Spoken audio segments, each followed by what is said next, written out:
Bienvenidas y bienvenidos a nuestra cita semanal aquí en Mujeres Sin Filtro. Nuevamente tendremos la oportunidad de tratar temáticas importantísimas en la agenda cultural, social y política de nuestro país. Hoy me acompaña como siempre mi colega Sara. ¿Cómo estás, Sara? Muy bien, Manu, muy contenta de estar nuevamente aquí en una cita con nuestros televidentes. Su opinión es muy importante para nosotras, así que les leemos en Univalle Col y en Canal Univalle TV. Desde allí estaremos extrayendo sus opiniones para tejer esta conversación. Pero para entrar en materia, ¿qué tal si revisamos este informe preparado por nuestro equipo de producción? La violencia política contra las mujeres en contextos electorales continúa generando un gran impacto en muchas sociedades alrededor del mundo. Una problemática que se refiere a cualquier forma de acoso, discriminación o intimidación, dirigida específicamente hacia este tipo de población que participa en la política, ya sea como candidatas, activistas, votantes o líderes comunitarias durante un proceso electoral. En el caso de Colombia, esta situación ha persistido durante décadas.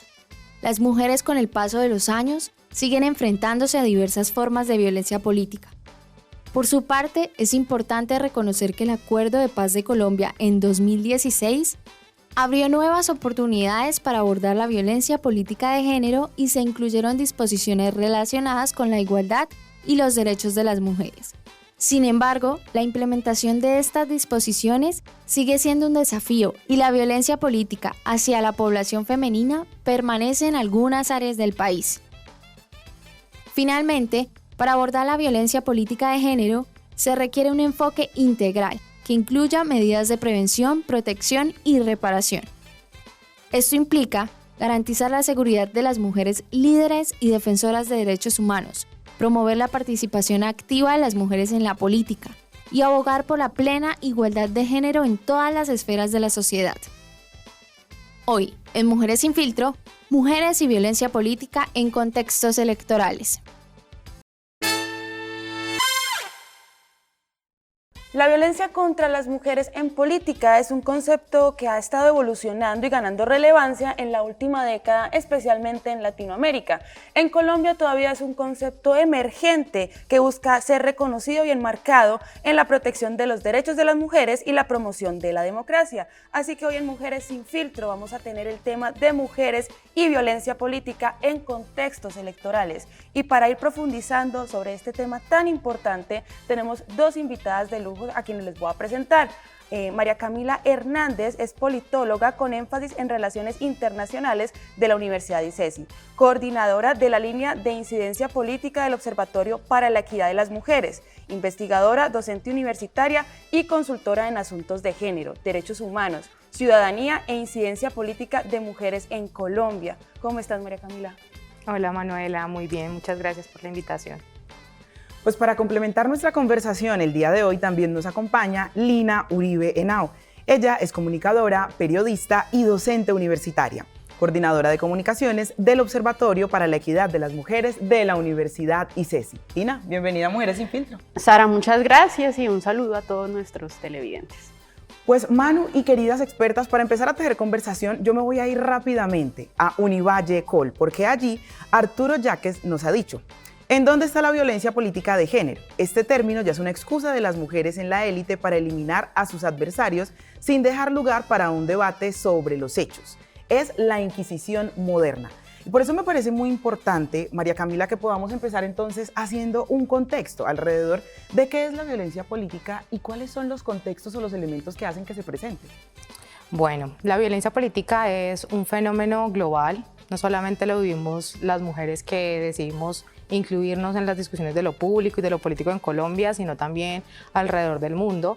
Se exacerba, por supuesto, en contextos electorales como en el que estamos en este momento en la ciudad de Cali para estas elecciones locales, y tiene que ver con todas esas acciones, pueden ser también conductas u omisiones que también vienen asociadas a la tolerancia, que buscan oprimir, menoscabar, disminuir, restringir la participación de las mujeres y el goce de sus derechos políticos.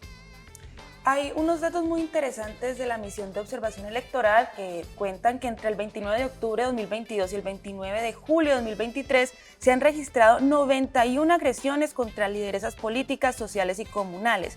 Yo quiero preguntarle a Lina por qué cree que ha sido tan difícil vencer los obstáculos que impiden el acceso real de las mujeres a estos cargos públicos. Bueno, esta violencia que impacta a las mujeres cuando intentan participar en la política o acceder a cargos públicos, como lo decía María Camila ahora, es un reflejo de lo que ocurre con las mujeres en nuestra sociedad, donde siempre se cuestionan sus capacidades, donde se las agrede por razones de su género, donde dicen, pero sí podrá gobernar un departamento, sí podrá liderar una ciudad, sí podrá ser una buena lideresa comunitaria. Así que esta cantidad de agresiones es como coger un pedacito de nuestra cotidianidad y de nuestra realidad en Colombia y en muchos países y poner la lupa ahí en la política, cómo estas mujeres tienen una cantidad de obstáculos para alcanzar esos escenarios de poder. Ahora, si pensamos en los obstáculos, hay un sinfín de zancadillas, por ponerlo en estos términos, porque uno podría decir, no, pues cualquier persona se puede inscribir para ser candidata a la alcaldía, simplemente necesita el aval de un partido o firmas que avalen su candidatura.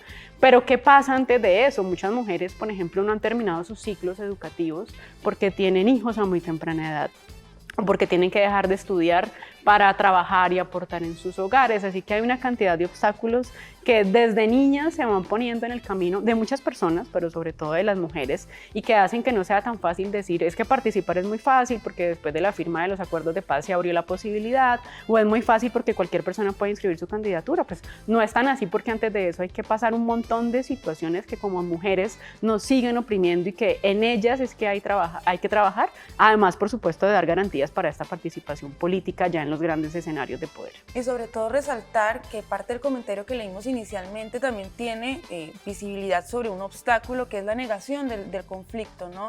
¿Cómo podríamos tratar de superar este obstáculo a través de la pedagogía, por ejemplo, María Camila? Bueno, aquí hay varios asuntos. Primero, pues que la violencia política tiene todas esas aristas, lo institucional, la falta de una normatividad clara para sancionar y prevenir estos asuntos, lo cultural, que tiene relación con esas diferentes barreras. Nosotros desde las ciencias sociales lo llamamos techos de cristal en muchas ocasiones, que impiden que las mujeres puedan acceder y avanzar en estos cargos de poder y de toma de decisiones. Y al mismo tiempo, pues todos estos asuntos vinculados con la violencia simbólica, todo lo que dentro de nuestra sociedad consideramos que se relaciona con lo político casi siempre está vinculado con unas figuras masculinizadas, con el hombre que es el que ocupa los espacios de lo público. Entonces desde allí se requiere, por supuesto, pues un trabajo de sensibilización, un trabajo que implique de construir estos símbolos y estos prejuicios que hacen parte de nuestra cotidianidad.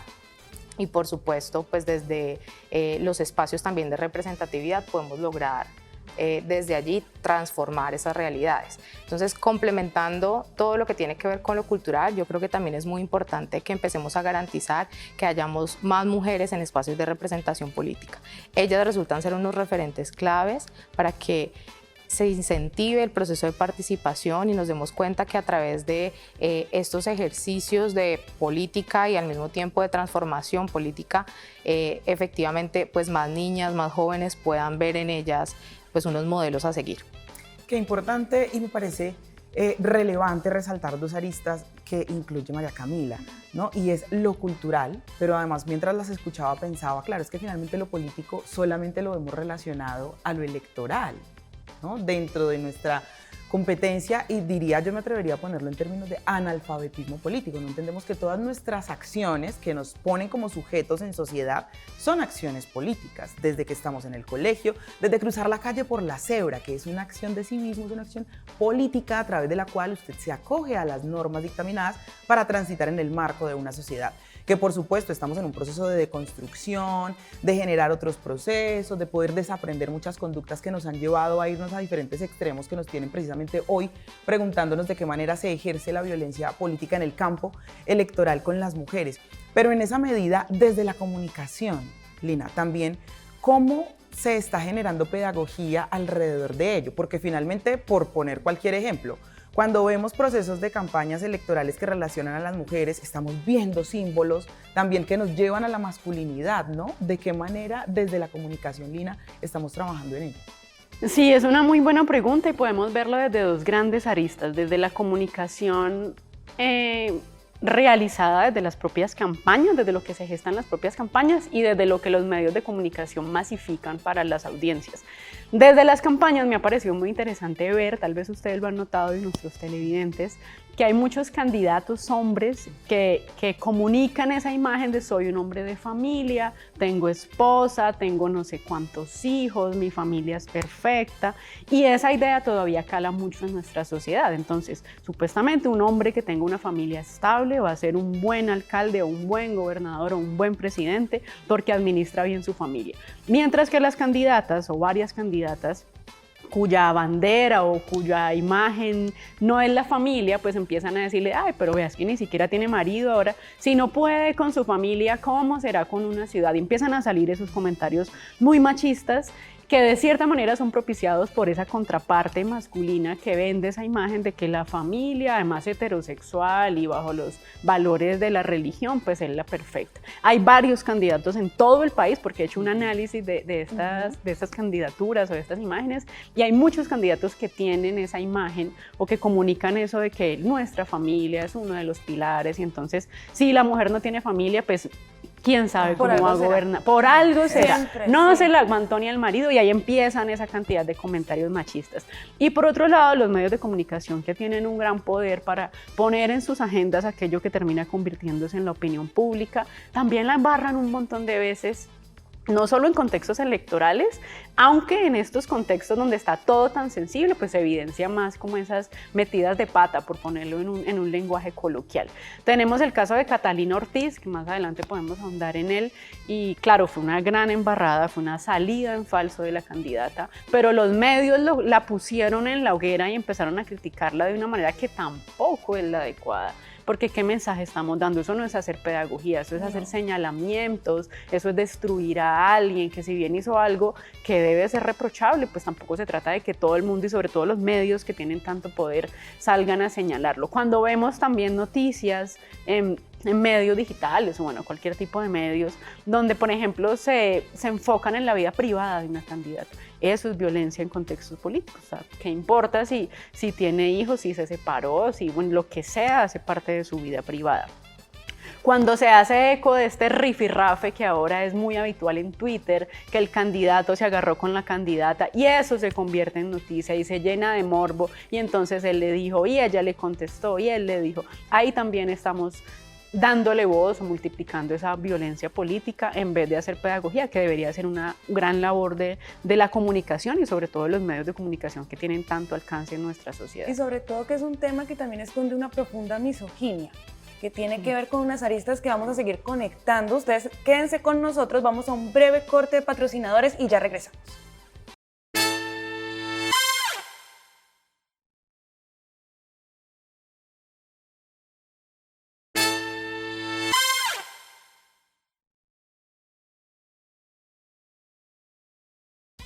Continuamos aquí en Mujeres sin Filtro hoy, tejiendo nuestra conversación para entender de qué manera se visibiliza la violencia en los contextos electorales sobre las mujeres.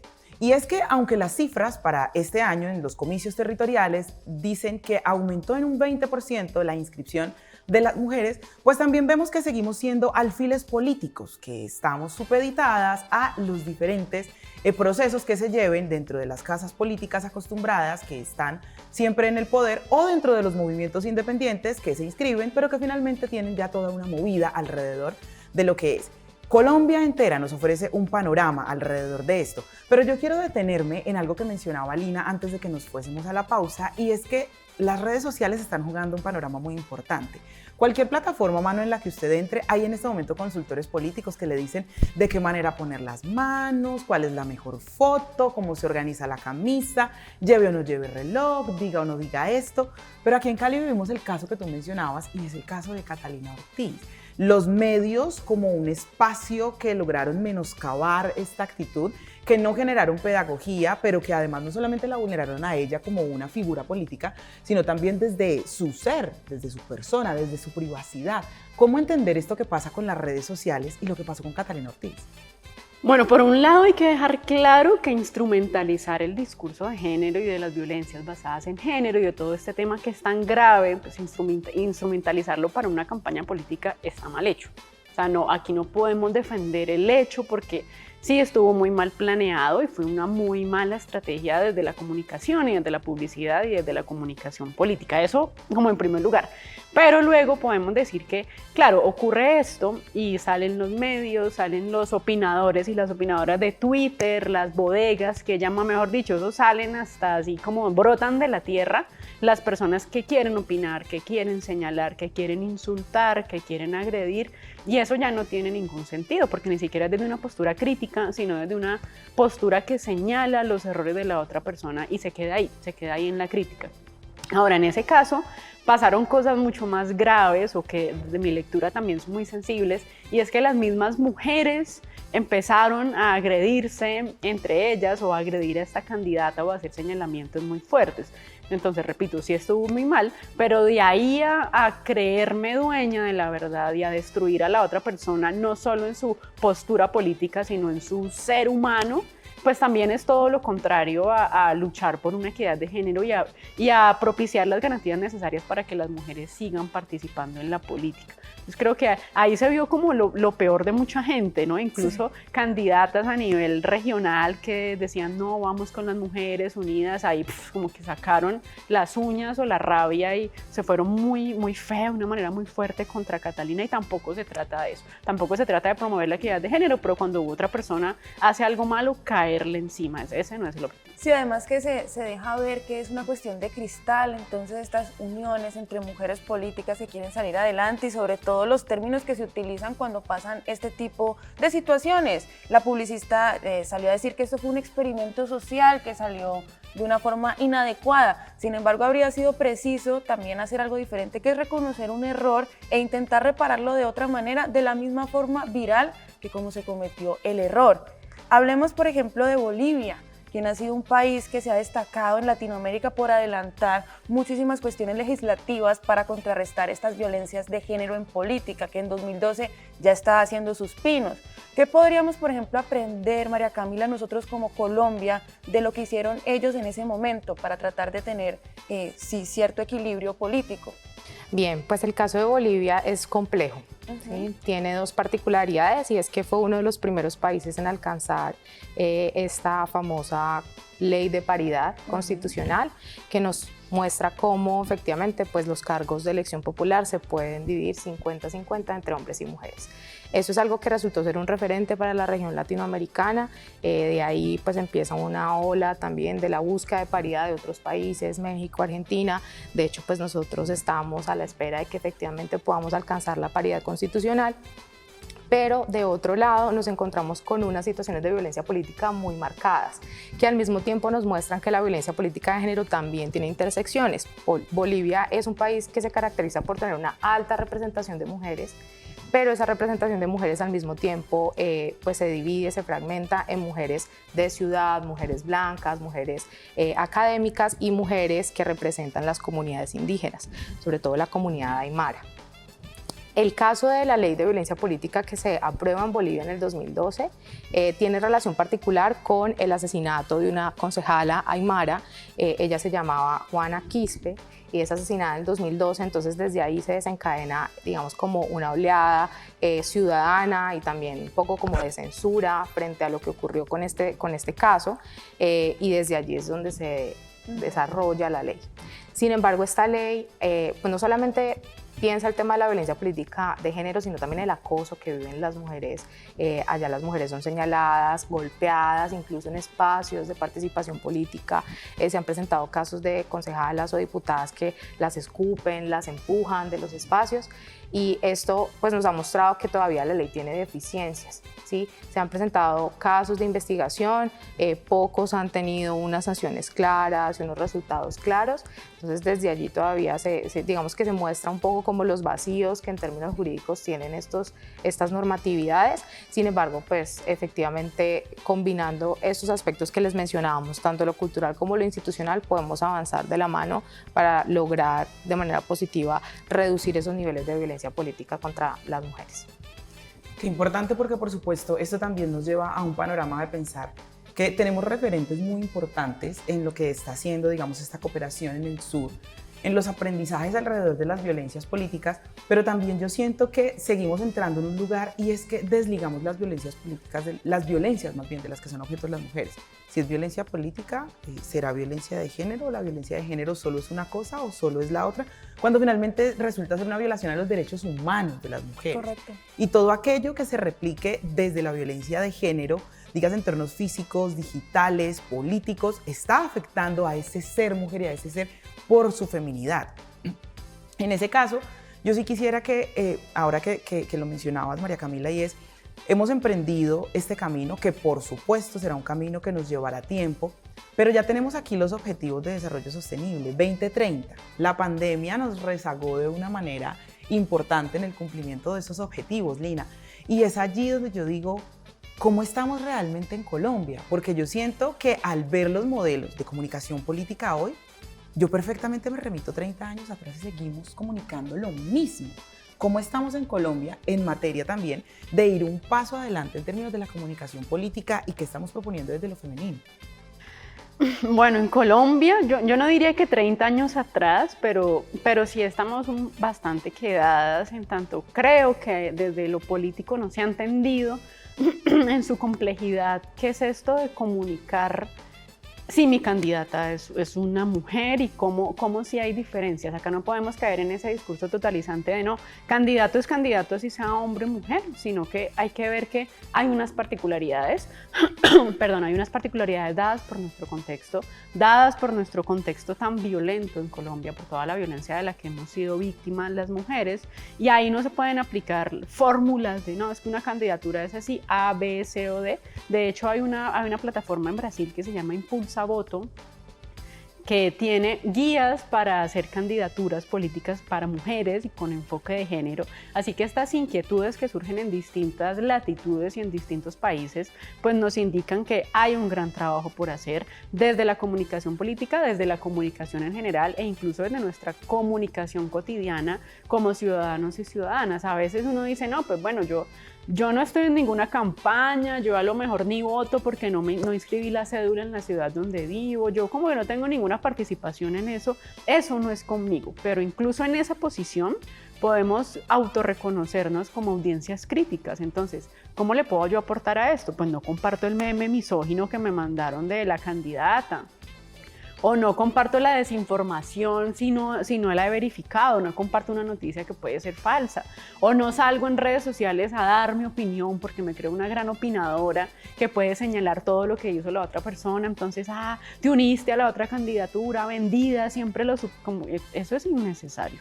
Y eso lo podemos hacer desde nuestra cotidianidad, porque casi todo el mundo tiene redes sociales, tiene WhatsApp, comparte imágenes, comparte información, así que incluso en esas esferas más pequeñas tenemos una gran responsabilidad para no delegarle toda esta carga. No, es que estamos muy mal en comunicación política, pero yo como soy ciudadana, a mí no me corresponde eso. Yo estoy en otra esfera. No todos, directa o directamente, estamos metidos en esa misma situación y podemos aportar desde nuestros lugares, mientras las mismas dinámicas del país y de la sociedad pues van tomando más rumbo. Ojalá un rumbo que cada vez sea más respetuoso y menos violento con las mujeres.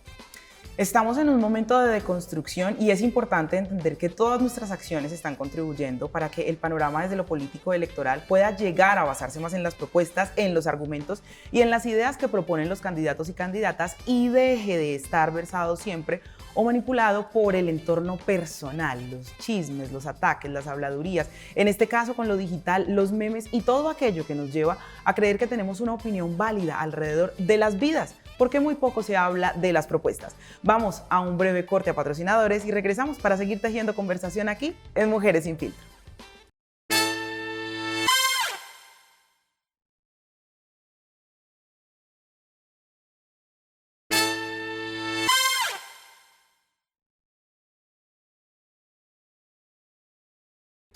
Bienvenidos nuevamente a este programa Mujeres sin Filtro. Hoy tenemos un tema muy especial que va alrededor de las mujeres y la política, violencia en contextos electorales. Hemos tratado unos temas bastante interesantes y ahora yo quiero hablar de las falencias en la recopilación de los datos, ya que a nivel electoral y político suceden muchos tipos de violencia. ¿Cómo está manejando esto la entidad de observación electoral para poder ir sumando y tratando de contrarrestar estos efectos de la violencia política en las mujeres desde la recopilación de datos, que es lo inicial? María Camila. Bueno, de hecho el propósito de esta nueva ley que ya fue aprobada en todos sus debates en el Congreso es empezar a hacer un monitoreo de esas diferentes formas de violencia. En Colombia no tenemos datos oficiales, los datos que nos encontramos es a través de los observatorios. El observatorio de la misión de observación electoral pues nos da ese panorama que ya nos habías mencionado inicialmente. Desde el Observatorio para la Equidad de las Mujeres, por ejemplo, nosotras medimos participación comunitaria, pero cuando se trata de violencia política y todas las diferentes formas de violencia que confluyen en esos contextos de participación política y electoral, nos quedamos con un panorama incierto frente a las cifras reales. Nos damos cuenta de, por ejemplo, situaciones de asesinatos a lideresas en el país o de amenazas, pero toda esta información no se organiza de manera concreta con la etiqueta de violencia política, sino más bien de violencia política de género, sino más bien se incluye en violencia política como un todo, que tiene que ver efectivamente con todas esas agresiones y situaciones que ponen en tensión el desarrollo de los derechos políticos de todas las personas en general. Entonces, allí yo sí creo que se requiere pues, un compromiso adicional por los gobiernos, no solamente nacionales, sino también locales, para hacer un monitoreo cuidadoso y riguroso de esta situación. Correcto. Importante porque este es un proyecto de ley estatutaria, ¿no?, que nos pone o nos enfrenta de cara a la recopilación de datos como un escenario importante, pero que también nos pone unos retos en términos de pedagogía. Y ahorita precisamente estábamos hablando de que hemos abordado esta conversación desde el ser mujeres cisgénero, pero no hemos revisado, por ejemplo, las aristas en ese mismo espacio de las violencias de las que son víctimas las mujeres afrodescendientes, negras, raizales y palenqueras, donde también vemos unos bajísimos niveles de participación en términos de política, ni en las mujeres indígenas, donde también, por supuesto, las cuotas de participación no alcanzan a veces ni siquiera los umbrales de la tan anhelada paridad. Y entonces, si a esta arista le incluimos lo femenino visto desde otras diversidades, ¿cómo estamos, Lina, en materias de comunicación? Porque si bien ahorita lo comentábamos, y es que ha sido difícil para nosotras tejer una comunicación que responda a las necesidades de lo femenino más allá de lo femenino culturalmente asociado, ¿cómo se están abordando entonces las diversidades en términos de las campañas electorales? Las diversidades son la bandera de muchas campañas, ¿no? Hay muchos candidatos y candidatas que dicen, sí, yo voy a trabajar por la población LGTBIQ+, por las mujeres, por los afros, por los indígenas. De ahí a que eso sea una realidad, pues hay una gran distancia. Incluso hay una distancia de ese discurso público a que esté consignado en su propuesta de plan de gobierno. En el Observatorio para la Equidad de las Mujeres hemos hecho un ejercicio riguroso desde la línea de incidencia política, de revisar los programas de gobierno y ver qué tiene realmente cada candidato y cada candidata, en especial para las mujeres, pero también pues terminamos viendo todo lo que hay para estas poblaciones diversas y hemos visto que en ocasiones eso dista del discurso público y sabemos que no todas las personas van a sacar el tiempo ni van a tener la disposición para leerse los programas de gobierno, sino que creen lo que la candidata o el candidato diga en su Instagram, en su Twitter y se queda con esa idea y cuando luego dice, bueno, pero este prometió trabajar por las poblaciones diversas y no hizo nada, pues bueno, es que nunca lo tuvo ni siquiera en su plan de gobierno. Ahí hay una gran deuda, a veces ese discurso se instrumentaliza también para hacer campaña y no se toma muy en serio. Hay otra cosa que, hablando de violencia política contra las mujeres o violencia de género en ámbitos políticos, en las reuniones que tuvimos con candidatas en el Observatorio para la Equidad de las Mujeres, muchas nos contaban algo muy curioso y es que cuando se reunían con los financiadores de campaña, y digo los porque son señores con mucho dinero, son hombres que tienen ingenios, que tienen empresas, que lideran todas las industrias, se reunían con ellos y había otros candidatos, tal vez, estas personas decían, ay, sí, el doctor no sé qué, el doctor no sé qué, y la niña no sé qué, y la señorita no sé qué. Desde ese mismo discurso hay mucha violencia ejercida, porque te están diciendo niña solo por ser mujer, o sea, es una persona igual de estudiada, tal vez con la misma trayectoria que los otros candidatos, pero esa distinción entre el doctor y la niña, así digan, no, es que es por cariño, no se lo tomen a pecho, hay que tomárselo a pecho, porque desde el lenguaje también se crean realidades y desde esa inclusión o no inclusión también se está creando una realidad, lo que uno dice y lo que propone y lo que va incluyendo en su discurso, pues va moldeando eso que luego se va a convertir la ciudad que esa persona llegaría a liderar en caso de que gane la alcaldía, la gobernación, la curul en el consejo o lo que sea. Claro, y la jerarquía de la política es una jerarquía que deja ver misoginia y una profunda invisibilidad, sobre todo de las mujeres en su ejercicio político de actuar y ser tratadas con respeto. Vamos rápidamente a @canal Univalle TV con un comentario que dice: cuando cesen la violencia física y verbal contra las mujeres y se logren frenar las cifras absurdas de feminicidios en Colombia, tal vez ese día, y lo ponen en comillas, la violencia política pudiera ser tema de conversación. Mientras sigan torturando y asesinando mujeres a diario, no tiene sentido. Es una opinión. Tiempo, ¿no? Es como hay que cubrir todos los frentes al mismo tiempo. Y en realidad, si uno se pone a pensar, las mujeres participamos un montón en espacios que son políticos, pero que no son estos grandes espacios de decisión. Las juntas de acción comunal, los consejos comunitarios, los voluntariados, las lideresas comunales, casi todo este trabajo de liderazgo en el nivel micro está liderado por mujeres que no reciben pago. Bueno, eso es otra cosa, que también es gravísimo, ¿no? Porque hacen todo ese trabajo gratis y luego pues no pueden trabajar en algo remunerado porque se gastan todo el tiempo en la comuna, con las mujeres de su barrio o en la iglesia o en lo que sea, pero sí hay una alta participación política en esas esferas más chiquitas. Lo que pasa es que no llegamos a los grandes escenarios donde hay toma de decisiones, y a eso es que le estamos apostando. Y por supuesto que, como dice este comentario, hay que acabar todo tipo de violencia contra las mujeres, pero no podemos decir, no, pues cuando haya 0 feminicidios, pues ya trabajamos la violencia política. Pues no, hay que trabajar en todo el tiempo, ¿no? Y así vamos construyendo una sociedad más sobre equitativa. todo, María Camila, que es muy importante dejar a un lado a veces el escándalo alrededor también de ciertas cosas que pueden más bien servirnos como datos, como cuestiones que podemos ir reparando más adelante, porque la violencia en los diferentes espacios son síntomas de una cultura misógina. Sí, yo quisiera ahí agregar, y de pronto no lo hemos mencionado, pero la violencia política en contra de las mujeres no está presente solamente en el momento de hacer campaña. Correcto. Una vez las mujeres deciden ocupar cargos políticos, una vez deciden estar en estos espacios de toma de decisión que menciona Lina, se tienen que enfrentar a todos estos discursos de odio, cuestionamientos, la mala publicidad que hacen los medios de comunicación.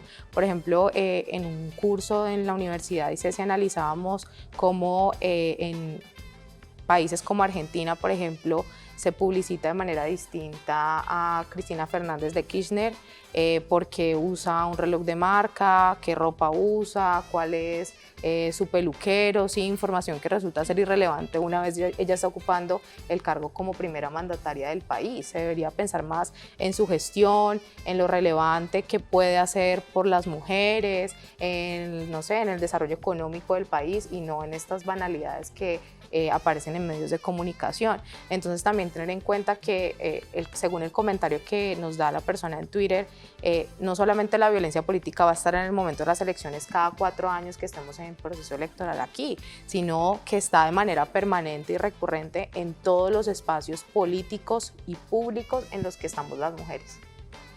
Importante y necesario, por supuesto, reconocer estas violencias.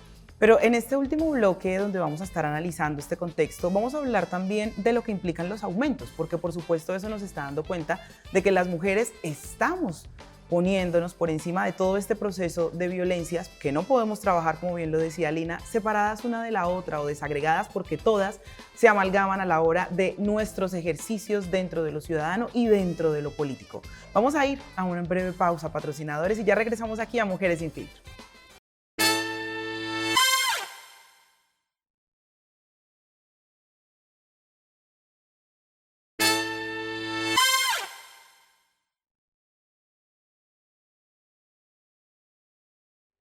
Bienvenidos nuevamente aquí a Mujeres sin Filtro, hoy tratando un tema profundamente interesante y yo quiero volver a Univalle TV Call para leer una de sus opiniones. Ya saben que nos pueden encontrar en la plataforma X, anteriormente conocida como Twitter.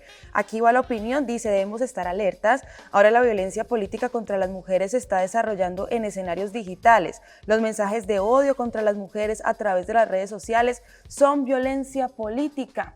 Y esto me lleva a preguntarle, María Camila, ¿de qué manera nos estamos también adelantando a estos terribles comentarios a través de alguna legislación que proteja a las candidatas que estén siendo parte, digamos, de esta victimización de las redes sociales? ¿Qué se ha adelantado en este proceso? Bien, bueno, pues hay iniciativas desde organizaciones que trabajan todo el tema de la incidencia política de las mujeres en los espacios de toma de decisión. Una de ellas tiene que ver con una guía para la prevención de las violencias, en donde se hacen ciertas recomendaciones para las mujeres que están en campaña o que deciden participar en estos procesos electorales. Una de ellas, por ejemplo, es pues siempre buscar construir redes dentro de los espacios de toma de decisión, por ejemplo, las comisiones, las bancadas dentro del Congreso, dentro de los espacios legislativos, resultan ser una herramienta muy útil para que entre ellas mismas puedan avanzar en términos de gestión, pero también puedan realizar todos estos procesos de denuncia y de comunicación de esas acciones que ellas consideran que las violentan. Al mismo tiempo, pues hay una recomendación que va directamente pues como direccionada a la comunidad, ¿sí? A la sociedad en general, y es pues tener cero tolerancia frente a estas situaciones de violencia política. Frente a eso, pues es muy importante que recordemos que así sea de forma virtual, tenemos una voz frente a esas situaciones que se puedan presentar y podemos también sentar unos precedentes muy claros frente al rechazo de estas situaciones. Desde el Observatorio para la Equidad de las Mujeres intentamos hacerlo de manera frecuente frente a situaciones, noticias, expresiones que a veces llegan a nosotras, y desde allí tratamos de sacar unos comunicados contundentes de rechazo frente a estas cuestiones de violencia política. También me parece muy importante empezar a construir, y esto tiene que ver también con la iniciativa dentro de las instituciones políticas, dentro de los partidos políticos, rutas y protocolos claros para la prevención y la atención a las violencias. Esto es algo que se está tratando de construir desde este proyecto de ley, esta ley estatutaria que se aprueba finalizando este primer periodo del año, que ahora está en revisión de la Corte Constitucional, y desde allí entonces ya se va, digamos, como a sancionar como una ley de obligatoriedad para que los partidos tengan unas rutas claras, que aún no las tienen, y en ese sentido pues las mujeres viven o experimentan una situación de violencia, pero no saben a quién recurrir. Y si es digital también. Y si es digital, pues se hace mucho más complejo, pensando que el agresor puede ser una persona anónima. Trazarla. Exacto. La información. Y desde allí, este marco normativo, que es muy nuevo, lo que está haciendo es apalancarse de un marco normativo que ya tenemos en Colombia, que es la Ley 1257 de 2008, en donde ya se tipifican las violencias basadas en género. Entonces es un poco como crear unos enlaces entre esas dos estrategias para que esos protocolos efectivamente se materialicen. Qué importante y qué interesante, porque por supuesto en materia política estamos avanzando. Yo quiero irme rápidamente también a nuestro ecosistema digital, canal Univalle TV, porque allí Javier Franco nos dice: es de vital importancia, además de promoción y protección de derechos políticos de las mujeres, para garantizar su participación en igualdad de condiciones y contextos libres de violencia política, también el respeto a las funcionarias mujeres en las entidades electorales. Lo mencionaban precisamente nuestras expertas y vuelvo, digamos, sobre este concepto, porque también es importante hablar de que aumentó la participación de las mujeres en un 20%, que sigue siendo poco en términos de toda la representatividad que se tiene desde los procesos de base, como bien lo mencionaba ahora Lina, pero sigue siendo un avance, y quiere decir que estamos llegando cada vez más a estos procesos de elección popular para estar en los espacios de toma de decisión. Sin embargo, ¿de qué manera también nosotros, desde el observatorio, en este caso ustedes, Lina, están promoviendo ejercicios pedagógicos alrededor de las campañas electorales, donde podemos, por ejemplo, revisar estos análisis que se han hecho de los programas de gobierno? Bueno, estos análisis están en unas entrevistas en nuestras redes sociales. Síganos por favor en Instagram como OEM-Colombia, OEM. Y ahí hay unas entrevistas en vivo, además, por Instagram con candidatos y candidatas, hablando de la parte de género y diversidad, sobre todo con enfoque hacia las mujeres, que hay en sus programas de gobierno. Ahí están grabadas estos programas, se llaman Un Tintico con el OEM, invitados e invitadas a que los vean a estas candidaturas hablando de sus propuestas con enfoque feminista o con enfoque de género. Yo creo que ese mensaje tan potente que nos da la gran cantidad de candidatas que al menos en este periodo llegaron a participar para la alcaldía, tiene mucho significado, ¿no? Porque llegamos a tener, creo que 8 mujeres que estaban ahí en esa pugna de inscribir candidatura, algunas no la inscribieron, pero ese mensaje o esa fotografía fue muy potente porque decíamos, hay una cantidad de mujeres que antes no habíamos tenido.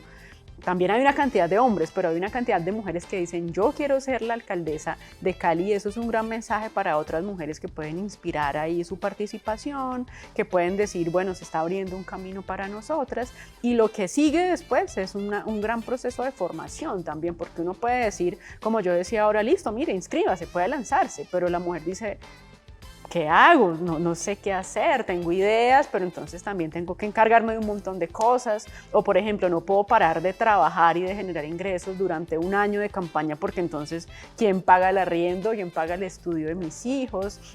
O simplemente no sé cómo moverme en ese ámbito político que es sumamente delicado y que es de una filigrana que si uno pisa mal, mejor dicho, ahí se destruye. Desde el observatorio adelantamos procesos de formación, tenemos un diplomado que de hecho empieza ya por estos días dirigido a lideresas comunitarias, es gratuito, es un proyecto que financian varias organizaciones, bueno, ya se cerraron las inscripciones, pero el próximo año lo volvemos a hacer. Tenemos procesos de formación en feminismo de datos, vamos a iniciar uno ya esta semana en el Tecnocentro Somos Pacífico, con mujeres del Pacífico colombiano que viven en el distrito de Agua Blanca, para que conozcan cómo los datos tienen un gran poder para conocer realidades y para tomar decisiones. Hacemos procesos de formación a servidores y a servidoras públicas, porque también es importante tocar las fibras de la institucionalidad desde adentro para que vaya cambiando todo este imaginario y todas las violencias contra las mujeres y en general que se repiten en las instituciones públicas. Y bueno, tenemos varios procesos de formación. En el observatorio hacemos muchas charlas, talleres, webinars, con el objetivo de brindar formación a las personas interesadas y no solo caer en esa invitación reduccionista de, bueno, ya pueden participar, participen, pues no pues que las mujeres querían participar, vea, ya tienen una ley de cuotas, entonces, ¿dónde están que no las vemos? Que también es un comentario muy machista, ¿no? Como que ya lo lograron, bueno, ¿y qué pasa que no están participando? Sí. Como, ven, antes de participar, tiene que pasar un montón de cosas que se están moviendo, pero aún no se consolidan, así que tenemos una tarea gigante. Importante eso que acabas de anotar, Lina, y te meto la cucharada allí, Manu, porque hay que recordar que en la historia de Santiago de Cali han sido electos 11 alcaldes, 2 que han tenido la oportunidad de repetir su mandato en la ciudad, por tanto han sido 9 alcaldes. Ha sido una alcaldía completamente masculinizada y por tanto ello hace que la tarea para las mujeres sea mucho mayor, pero por supuesto aplaudimos que en esta candidatura hayamos tenido tantas mujeres diciendo y levantando la voz para decir: queremos estar aquí, queremos estar en esta instancia de participación. Cali ya necesita una alcaldesa y eso también nos está hablando de todo un contexto nacional y mundial, ¿no? Que está generando cambios en la participación política de las mujeres. Por supuesto, y seguimos siendo sujetos de derecho que tienen completa libertad de elegir a qué cargo quieren presentarse, y como estamos recogiendo un poco este tema tan importante de mujeres y política, violencias en contextos electorales, me encantaría que habláramos, María Camila, para recoger un poco. ¿Cuáles para usted serían los principales desafíos y oportunidades que enfrenta Colombia en su esfuerzo por prevenir y sancionar este tipo de violencias y garantizar la igualdad de género en la política? Podemos cada una decir una oportunidad y una amenaza. Bien, bueno, pues voy a empezar con los obstáculos. Yo estoy completamente de acuerdo con lo que menciona Lina. Entrar en la política para las mujeres es correr una carrera de obstáculos, ¿sí? Ya mencionamos todo lo que tiene que ver con los techos de cristal, todos los problemas asociados a la financiación y por supuesto la violencia política resulta ser uno de esos principales obstáculos. Yo creo que es necesario que sigamos avanzando en materia legislativa para garantizar unos marcos normativos que sean robustos, en donde sean claras no solamente las acciones de prevención, sino también las sanciones, ¿Cómo vamos a sancionar a quienes ejercen violencia política? Porque muchas de estas situaciones se quedan a veces sin investigación, se quedan un poco como en términos de lo que diga la opinión pública, pero no se logran esclarecer los hechos y al mismo tiempo generar pues unos incentivos y unos marcos claros para que las mujeres pues no sintamos miedo en el momento de participar en lo público y particularmente en lo político. Y desde allí también garantizar que esos marcos normativos pues sean de fácil acceso para la comunidad en general. No se trata de simplemente crear leyes, sabemos que eso es algo que ocurre mucho en nuestro país, tenemos muchísimas leyes, sino también cómo acercamos esas leyes, cómo las traducimos para que las organizaciones de mujeres, los liderazgos de base y también la ciudadanía en general las conozcan. Y desde allí pues el Observatorio para la Equidad de las Mujeres tiene un compromiso muy claro en términos de esa traducción, de ese conocimiento que es tan valioso para que llegue de manera masiva y más sencilla a todas las personas. Bueno, desde la comunicación tenemos muchas oportunidades. Hemos visto en este contexto electoral y desde hace rato que las formas importan, los mensajes importan, las estrategias importan y que los discursos que permean nuestra comunicación son muy importantes. Así que pues no más experimentos sociales que pueden llegar a instrumentalizar un tema muy delicado, no más la comunicación política desde ese lugar de victimización de las mujeres o incluso desde ese lugar de sexualización. Hay mucha comunicación política de hombres y también de mujeres que las pones como objetos sexuales y que se esmera en su apariencia, pero más que para generar una imagen de una persona confiable, es para generar la imagen de una mujer deseable. Eso no puede pasar desde la comunicación y por eso hay una gran oportunidad y necesitamos personas que hagan una comunicación realmente estratégica, que piensen en el contexto y que piensen en que los temas de las mujeres tienen sus maneras para no seguir replicando esa violencia política de la que hemos estado hablando y que tanto nos ha afectado como sociedad y como mujeres en la participación política. Pues Lina, María Camila, muchas gracias por ayudarnos a tejer este contexto, Manu, porque yo siento que ha sido un programa que nos ha ayudado a entender el contexto en el cual nos vemos sumidas las mujeres en términos de la violencia desde lo electoral, entender cómo no solamente, o más bien no está desligada del gran entramado de violencias del que somos objeto las mujeres, pero como siempre nuestra tarea desde la franja de opinión del canal Univalle TV es proveerles las herramientas para que ustedes puedan tejer sus propias conclusiones, para que dejemos de llevarnos por la opinión pública que resulta ser muy personal o por esa opinión que se da desde las élites que nos hablan desde los medios tradicionales a las 6 de la mañana o al mediodía o a las 7 de la noche y que desde allí se empiezan a enrutar. Estamos en un momento, diría yo, Manu, que es un momento histórico, un momento para que deconstruyamos tantos pensamientos y para que ejerzamos unas ciudadanías cada vez más activas.